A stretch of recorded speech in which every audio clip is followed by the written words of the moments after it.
Beras merupakan bahan makanan pokok nomor 1 di Indonesia.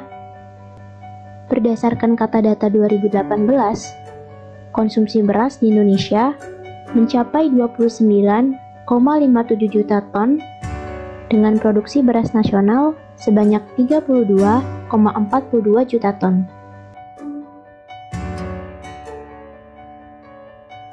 Sayangnya, tingginya produksi beras di Indonesia tidak sebanding dengan kuantitas beras yang dihasilkan.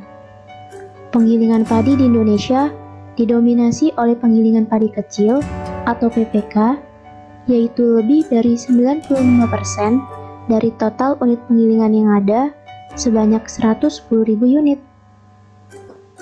Penggilingan padi kecil yang mendominasi di Indonesia menyebabkan beras yang dihasilkan memiliki kualitas rendah dan juga susut pasca panen padi yang tinggi, sehingga jumlah beras yang didapat jauh lebih sedikit dibandingkan padi yang dipanen. Pada proses penggilingan biasa, banyak lapisan bekatul yang terbuang atau terpisah selama proses penyosohan, sehingga banyak komponen gizi seperti vitamin dan mineral yang terbuang. Hal inilah yang menyebabkan tingginya persentase karbohidrat pada beras, sehingga berdampak pada nilai indeks glikemik beras yang tinggi. Makanan dengan nilai indeks glikemik yang tinggi dapat menaikkan kadar glukosa darah dengan cepat, sehingga konsumsi yang terlalu banyak dan frekuensi yang tinggi dapat meningkatkan prevalensi diabetes tipe 2. Berdasarkan data IDF Diabetes Atlas pada 2019, Indonesia menempati peringkat ke-7 sebagai negara dengan penderita diabetes terbanyak, berbanding lurus dengan peringkat Indonesia sebagai negara dengan konsumsi beras terbanyak, yaitu ketiga, setelah Cina dan India. Sama halnya dengan Indonesia, sebagai negara dengan konsumsi beras terbanyak nomor 1 dan nomor 2, Cina dan India juga merupakan negara dengan penderita diabetes terbanyak, yaitu urutan 1 dan urutan kedua.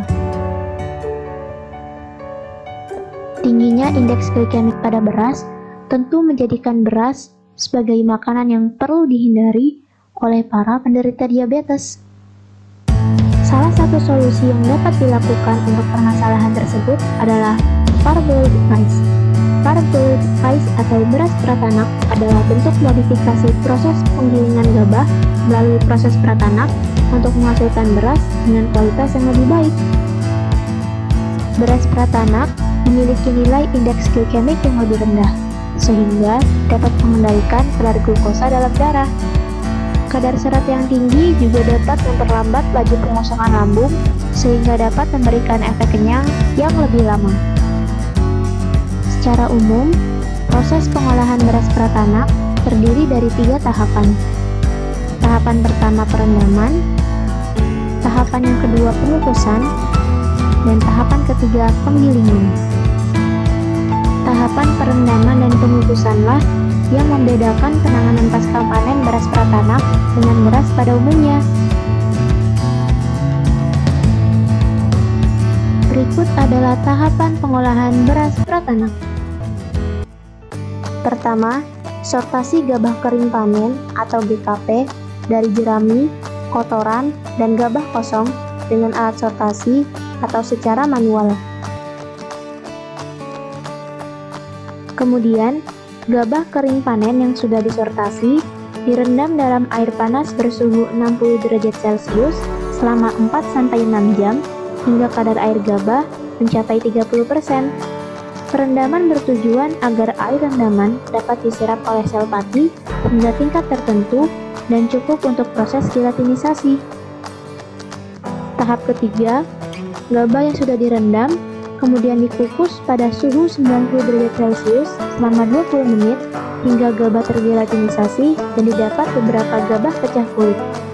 Selanjutnya, dilakukan pengeringan dengan cara menjemur gabah di bawah sinar matahari hingga kadar air mencapai sekitar 14%. Setelah kering, angkat gabah dan simpan gabah selama kurang lebih 2 hari. Interval waktu 2 hari ini disebut sebagai tempering period yang bertujuan untuk menghilangkan panas yang ada pada gabah serta memastikan bahwa kadar air dalam gabah tersebar merata. Selanjutnya, gabah yang sudah dikeringkan digiling dengan mesin pemecah kulit atau husker dan mesin penyosol atau polisher untuk menghasilkan beras pratanak. Beras pratanak kemudian disortasi untuk memisahkan bedah asing, putih rusak, dan juga menir. Terakhir, beras pratanak hasil sortasi dikemas dalam kemasan vakum dan disimpan pada ruangan yang bersih dan kering. Beras pratanak pun siap untuk didistribusikan. Beras pratanak terbukti dapat meningkatkan persentase butir beras kepala. Hal tersebut dikarenakan butiran yang dihasilkan lebih kuat dan tidak mudah patah.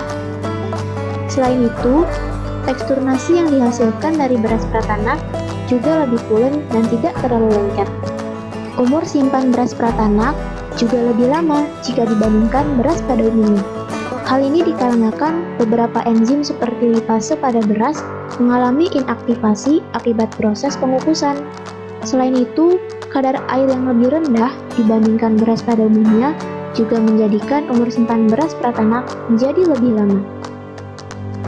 Dari segi gizi, kadar vitamin dan mineral dari beras pratanak juga lebih tinggi akibat terlarutnya vitamin dan mineral dari bekatul dan sekam yang melekat pada endosperm beras. Proses pratanak memberikan kekerasan pada beras sehingga kemungkinan hilangnya lapisan bekatul yang mengandung banyak vitamin dan mineral menjadi lebih kecil. Hal ini membuat beras pratanak juga berpotensi menjadi makanan fungsional. Selain itu, dengan nilai indeks glikemik yang rendah dan kadar serat yang tinggi, beras pratanak dapat menjadi makanan alternatif bagi para penderita diabetes. Terima kasih dan salam Jogorogo.